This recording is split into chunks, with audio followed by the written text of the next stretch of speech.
सर्वमंगल मांगल्ये शिवे सर्वार्थ साधिके शरण्ये त्र्यंबके गौरी नारायणी नमोस्तुते। जय माता की।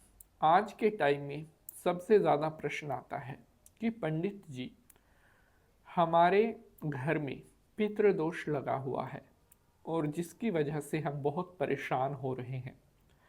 जिंदगी में जो भी खुशियाँ थी, जो भी हंसी खुशी थी, वो सब पितृदोष के कारण उजड़ गई है।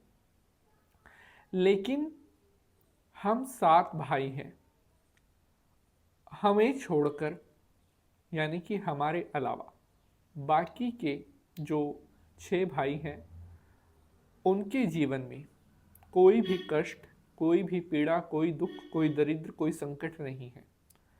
जबकि हम अगर कहीं पर अपनी कुंडली दिखाते हैं या अपने घर के नाम से पंडित जी को दिखाते हैं, तो हमारी कुंडली में हर बार पितृदोष निकल कर आता है। पितृदोष के लिए हमने पूजा भी कराई, जो पिंडदान इत्यादि वो भी कराए, जो पितृतर्पण होता है वह भी कराया।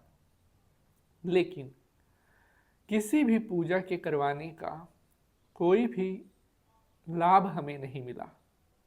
तो ऐसा क्यों? अगर आपके भी जीवन में यह समस्या आ रही है,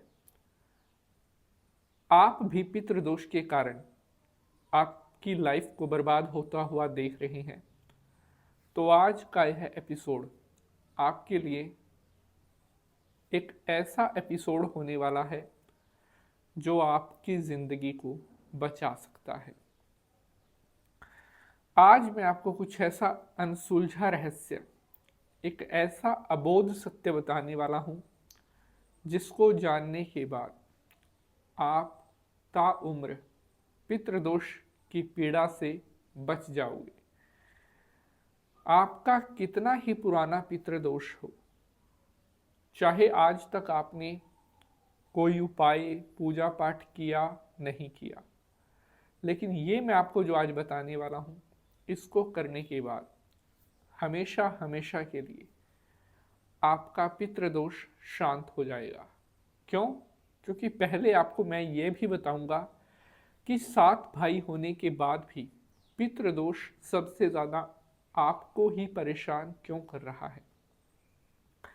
क्योंकि जब तक हम किसी चीज़ के जड़ में नहीं पहुंचेंगे, उसका स्थायी समाधान मिलना मुश्किल है।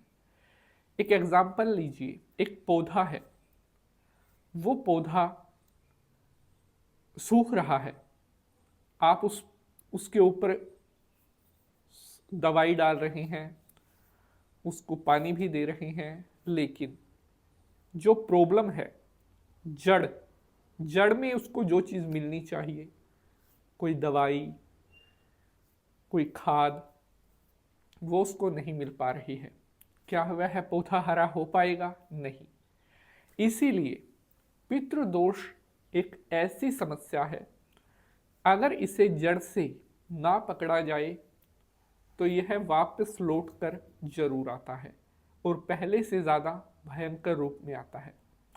तो इसीलिए पितृदोष को कभी हल्के में नहीं लेना चाहिए, नहीं तो यह पूरा जीवन बर्बाद कर देता है।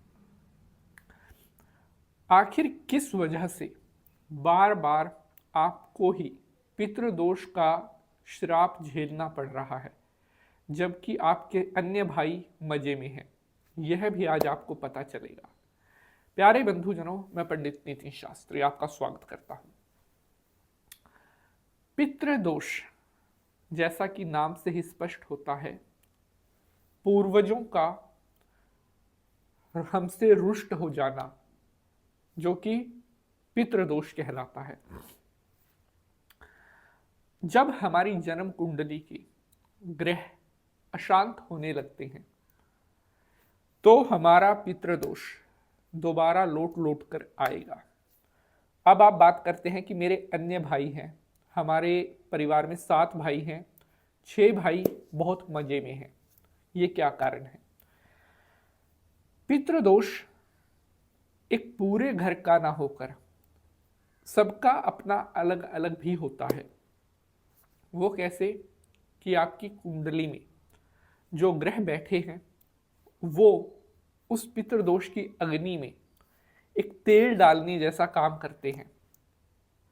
अगर आपके भाई सुखी रह रहे हैं तो हो सकता है उनकी जो कुंडली के ग्रह हैं वो उस पितृदोष को शांत करने में उनकी हेल्प कर रहे हैं, जबकि आपके ग्रह उस दोष को भड़काने का काम कर रहे हैं। तो इसीलिए सबसे पहले तो आपको ये पता होना चाहिए कि आपकी कुंडली में राहु शनि, राहु चंद्रमा, केतु सूर्य, राहु सूर्य, ऐसी तो कोई युति नहीं बन रही है, क्योंकि ग्रहण दोष इसे कहते हैं। और जिन लोगों की कुंडली में ग्रहण दोष होता है वहां पर 100% पितृदोष बनता ही बनता है। और जब तक उस ग्रहण दोष का निवारण, जब तक आप उस ग्रहण दोष का इलाज नहीं करेंगे, पितृदोष के लिए किया गया आपका हर उपाय बेकार हो जाएगा। अगर आपकी जन्म कुंडली में गुरु केतु बैठे हैं, अगर आपकी कुंडली में पिशाच दोष बन रहा है, पिशाच माने भूत प्रेत जिन्हें कहा जाता है, इसे पिशाच दोष कहते हैं। अगर आपकी जन्म कुंडली में पिशाच दोष बन रहा है तो भी आपका पितृदोष लौट लौट कर दोबारा आएगा और आपको सुखी नहीं रहने देगा। आज मैं आपको ये ऐसी जानकारी बता रहा हूं जो आपको 100 सालों में भी ढूंढने पर नहीं मिलेगी। हर कोई ऐसी जानकारी नहीं बता पाएगा। इसीलिए इस वीडियो को ज़्यादा से ज़्यादा शेयर और लाइक जरूर कर देना। मेहनत से वीडियो बनाते हैं। अगर आपकी जन्म कुंडली में काल सर्प दोष है तो यह भी पितृदोष को बढ़ाने में भयंकर मदद करता है। इसीलिए अगर बहुत पूजा करवाने के बाद भी आपका पितृदोष बार बार लौट रहा है तो आपको यह सुनिश्चित करना होगा कि क्या आपकी जन्म कुंडली में तो इनमें से कोई दोष नहीं बन रहा है, और 100% इनमें से आपको कोई ना कोई दोष आपको आपकी जन्म कुंडली में मिलेगा, जिसकी वजह से बार बार लौटकर आपका पितृदोष आ रहा है, जबकि आपके अन्य भाई मजे में हैं, सुखी हैं। अब मैं आपको बताता हूं इसके लिए आप क्या कर सकते हैं।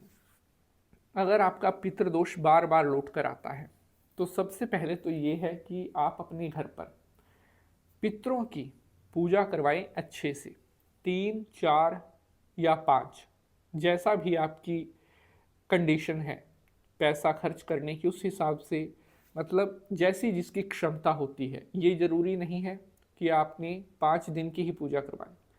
अगर आपका इतना बजट नहीं है तो आप 2 दिन की पूजा भी करवा सकते हैं, लेकिन श्रद्धा से। जैसा आपका बजट है, सबसे पहले आप अपने घर पर पितृ शांति की पूजा करवाएं। उसको करवाने के बाद फिर पितरों से जुड़े हुए जो आसान उपाय होते हैं वो आप कीजिए। उन्हें आप लंबे टाइम तक कीजिए। ऐसा नहीं है 1-2 बार किया और छोड़ दिया, लंबे टाइम तक कीजिए।